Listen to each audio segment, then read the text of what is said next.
Welcome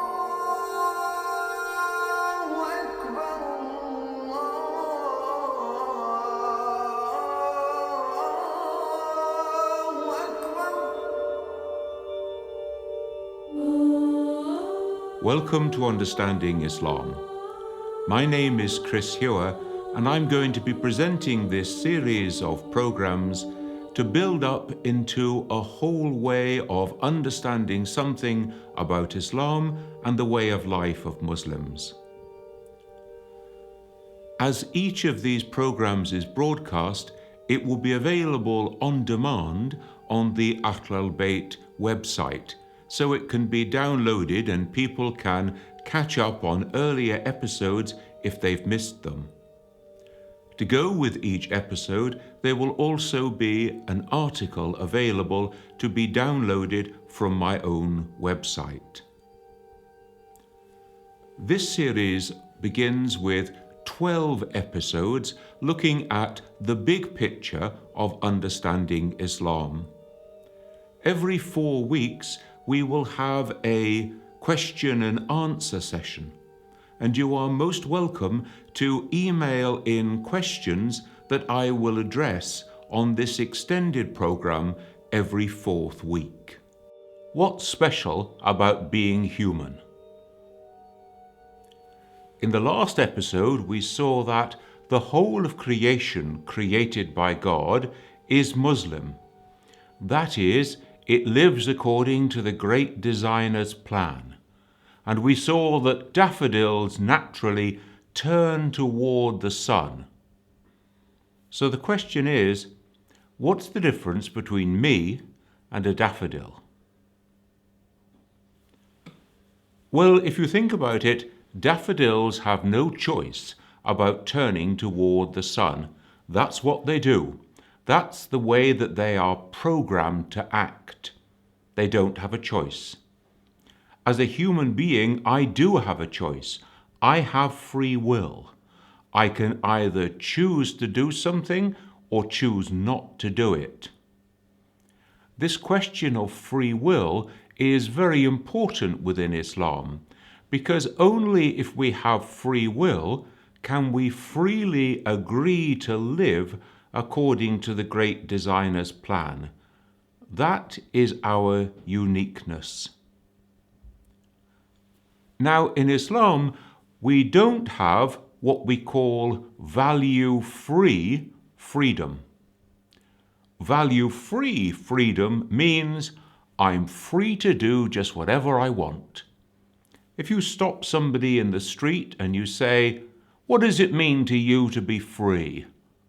you'll often get the answer, "It means I can do whatever I want. Nobody tells me what to do." That's value-free freedom. That's not an Islamic understanding. Instead, Islam understands that freedom is value-laden. That means we are created free in order that we may freely choose to be fully human. That means to live according to the great designer's plan. So there are values built into the human being that we should choose freely to follow, and then we will flourish, and then we will become fully human. And so we are created by God free to be fully human, to choose to live the way that God intended. Just how free are we? Well, there's a big discussion in the scholarly literature about the freedom or the predetermination of the human will. And this is one of those places where we can see that there's a whole spectrum of opinion within the Muslim community. There were those Muslims at one end who thought, God is just, therefore God must judge me with justice. Now, if God is being merciful to me, and you didn't make the same mistake, God is being unjust to you. So therefore they said, well, there can be no mercy, there can only be justice. Wait a minute, the other scholars of Islam said, that's going too far, because God is merciful. And we have to allow room for the mercy of God in our understanding of free will. There were other Muslims who said, we really don't have any freedom at all. God compels us to act the way that we do, just as though God had written the script of a play, and all we can do is to play out the part that has been written for us. Now, if you take that position, you can see that there's no room for human accountability. If I am programmed to act in a certain way, how can you hold me responsible? And so the scholars of Islam said, that's the other end of the spectrum. That is going too far the other way. And so we have a whole spectrum from one end to the other. And different groups of Muslims will be in different positions along that spectrum. Some will emphasize more the freedom of the human will. Some will emphasize more the predeterminism of God. Now we can ask the question, why does God take the risk of creating free beings? Because there is, of course, a risk. Any genuine freedom means that I have the potential to rebel. I have the potential to sin and to not live the way that God intended. So why does God take the risk? Well, let's approach the question this way. What is the difference between a programmed mechanical act and a free act? I have at home a tea-making machine. It sits beside my bed. When I go to bed at night, I fill it with water, put in a tea bag, plug it in, program it, and tomorrow morning when we wake up, there is a hot cup of tea, if it's worked. But I never feel the need to give the tea-making machine a kiss and say, "Thank you very much, machine, you've made the tea." It had no choice. It was programmed. Now let's take a second example. We don't have a tea-making machine at home. And so I wake up 10 minutes before my wife, I quietly creep downstairs, I make a pot of tea, and I bring her a hot cup of tea when she wakes up in the morning. Now you can see that this is quite a different act, because I have done what no machine can do. I have freely chosen to do an act which is good, based on human free will, based on compassion, on love, on charity, on altruism. No machine can do that. So we're told that God has as many angels in heaven as God wants, who are constantly worshipping God. But they're programmed to do so. What God wants is the worship of free beings, because the quality of a free act is quite different to the quality of a programmed act. And therefore, God, as it were, takes the risk of giving human beings freedom so that we can freely choose to worship God, to live according to God's guidance, to live the way that God wants us to live. That's the uniqueness of being human. Every human being that's ever existed is given by God two high vocations, two great human dignities, two commands, if you like. The first is that we are to be the abd of God, and I will translate abd as the loving servant of God. And the second is we are to be the Khalifa of God, and I'll translate Khalifa as regent. So let's look at abd first of all. Every human being is called to be the abd, the loving servant of God. Now, in Islamic understanding, service without love is dehumanizing slavery. Love without the discipline of service leads to chaos. Therefore, we are called to be the loving servant of God, the abd. Now, you can see how important this is even in Muslim names. You will find many Muslim men who are called Abdullah, the loving servant of God.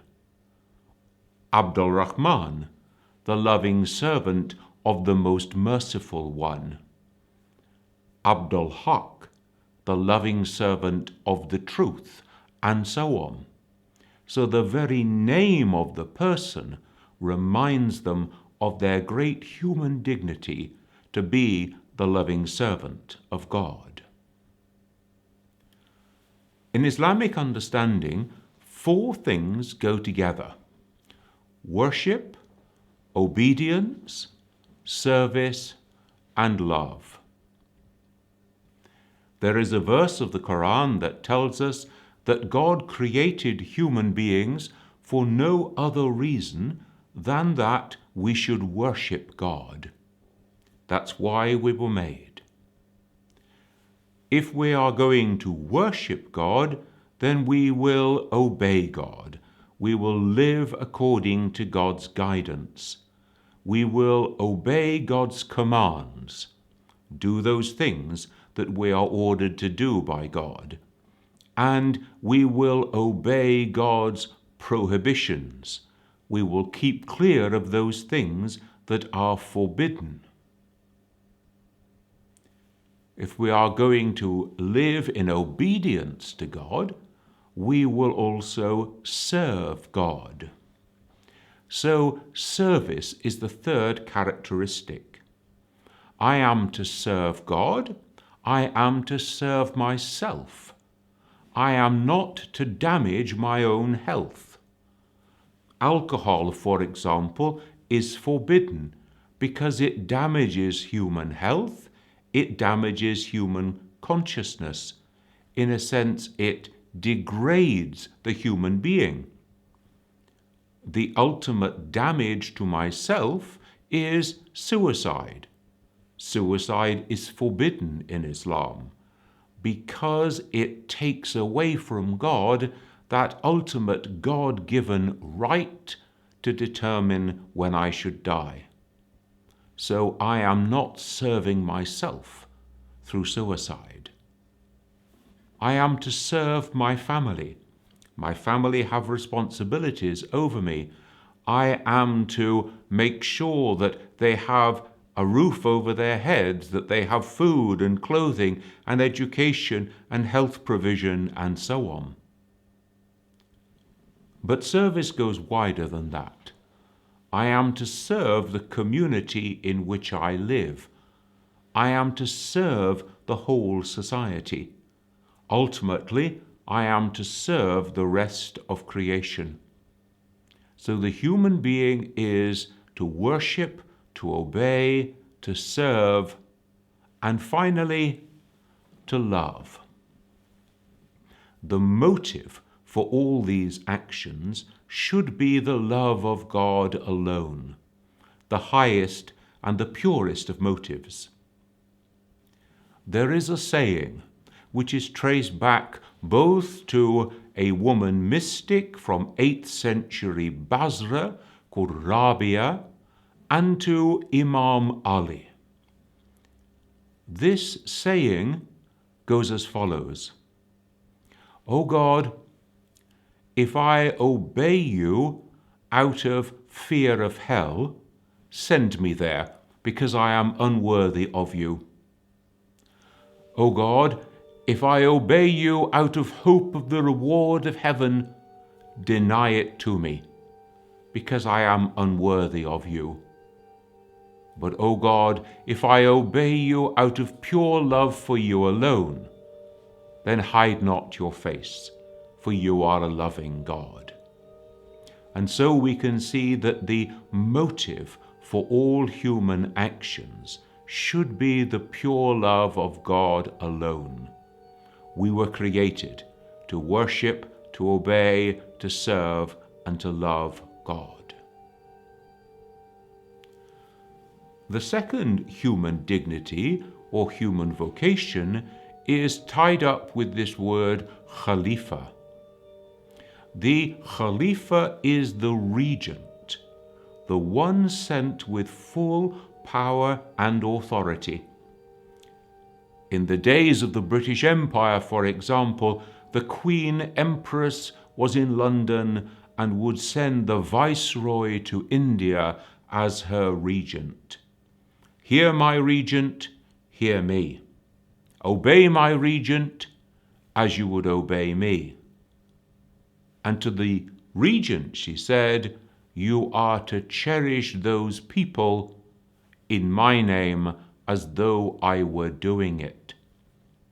So the human being is to be the regent of God, the one sent with full power and authority to cherish the society, to cherish the whole creation itself.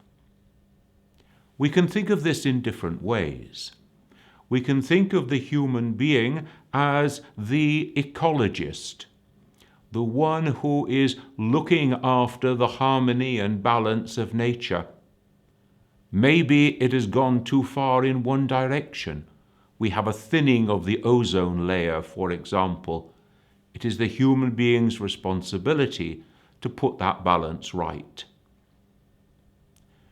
It is the human being's responsibility to bring out the full potential beauty of nature. We know, for example, that all our domestic animals are not natural. They are human beings breeding those animals over many generations to bring out certain characteristics. If you try milking a Highland cow, it's a very different experience to milking a domestic cow. In the same way with roses that grow in our gardens, they're not natural either. They are the product of human beings working with the creation to bring out its full natural beauty and potential. Now, just because you can do something does not mean that you should do it. There has to be a moral decision here. We know, for example, that certain breeds of dogs have been bred by human beings too much. There is a weakness that has been bred into them.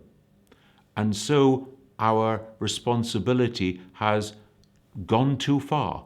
We have bred them beyond the reasonable limit. So the human being, for example, faced with the question of genetically modified foods, is not free to do just whatever we can, but there must always be a moral judgment. So we would say the human being is required to follow the ethical will of God. It's not just in the physical universe that human beings are to be the Khalifa of God. It's also in the social world in which we live. Human beings are to build just societies. They are to see that justice reigns. They are to see that the poor and the weak in society are looked after They are not marginalized. Human beings are responsible for building the whole of society according to the great Creator's plan. So, human beings are to be the Abd and the Khalifa of God. We've seen then that all human beings have these two great dignities. With dignities come responsibilities. With responsibilities come accountability. It's not unreasonable that if I send someone as my regent with full power and authority, I will hold them to account. And so at the end of our earthly lives, every single human being will be held to account by God. How have we discharged our duties to be the Abd and the Khalifa of God? Now this applies to every single human being, whether they know God or whether they don't, whether they have heard of Muhammad or Jesus or Moses, or maybe they have lost contact with any prophet that was sent to them. This means that it would be unjust to judge people about something that they do not know. And so every human being is to face judgment according to what we know. At the same time, we have seen in an earlier episode the concept of the Din al-Fitra, that is, the natural God-given way of the human being. So there is something natural about the human being to live in this dignified, balanced, just, peaceful way. Indeed, the Quran tells us of an episode before human beings were sent to the earth. We call this the conference of the pre-embodied souls, when God calls all the souls together and asks, "Am I not your Lord?" And they respond, "Yes, indeed, you are." And so in Islamic understanding, there is within the human being a natural disposition to live according to the great designer's plan. This we will answer for on the day of judgment. Now there's obviously a difference between not knowing something and, on the other hand, knowing it and rejecting it. So to know and to reject the guidance of God carries consequences with it. At the end of time, there will be the day of judgment, the day of reckoning, we can say, when every human being will be brought before God for judgment. God alone is the judge, no human being, because God alone knows the human heart. God alone knows the human intention. So no human being can sit in ultimate judgment on another. That is God's job, not ours. After the day of judgment come the consequences. The Islamic tradition speaks of heaven or paradise, a state of infinite growing, deeper in knowledge and wisdom and understanding of God, a state in which the human being has all that their heart desires, all our needs are fulfilled. At the same time, the Islamic tradition speaks of hell or the fire, a place of indescribable torment, a place of suffering and of loss. Remember that you are very welcome to email Understanding Islam at Ahl al-Bayt Television, and send in your questions for our monthly live question and answer session.